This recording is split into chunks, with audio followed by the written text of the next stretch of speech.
পারো।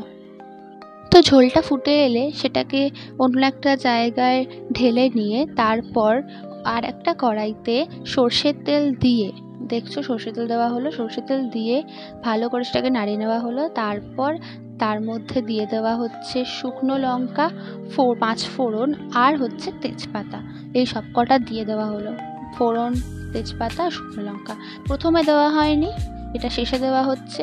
দিয়ে দেখছো শিঙি মাছগুলোকে ভালোভাবে নেড়ে একটু ভেজে নিচ্ছে হালকা পদ্ধতিতে, ভেজে নিয়ে তার মধ্যে দিয়ে দিচ্ছে ঝোলটা, যে আলু দিয়ে সব দিয়ে যে ঝোলটা করা ছিল সেই ঝোলটা দিয়ে দিল। দিয়ে এবার ফুটলেই আমাদের শিঙি মাছের ঝোল তৈরি।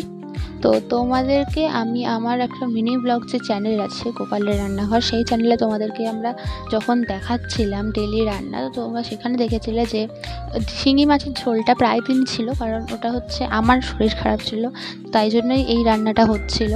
তো এখন সব আমার ঠিকঠাক আছে, বাট হ্যাঁ তাও আমি শিঙি মাছের ঝোলটা খেতে খুব ভালোবাসি, প্রায়ই আমাদের রান্নাটা হয়। কিন্তু হ্যাঁ, এই মাছটা বাজারে খুব কম পাওয়া যায়, খুব চাপ হয়ে যায় পেতে, আর ভালো মাছ পেতে গেলে তো একটু চাপ থাকে, আর এখানে সবসময় পাওয়াও যায় না, তো জন্য দেখে নিতে হয়।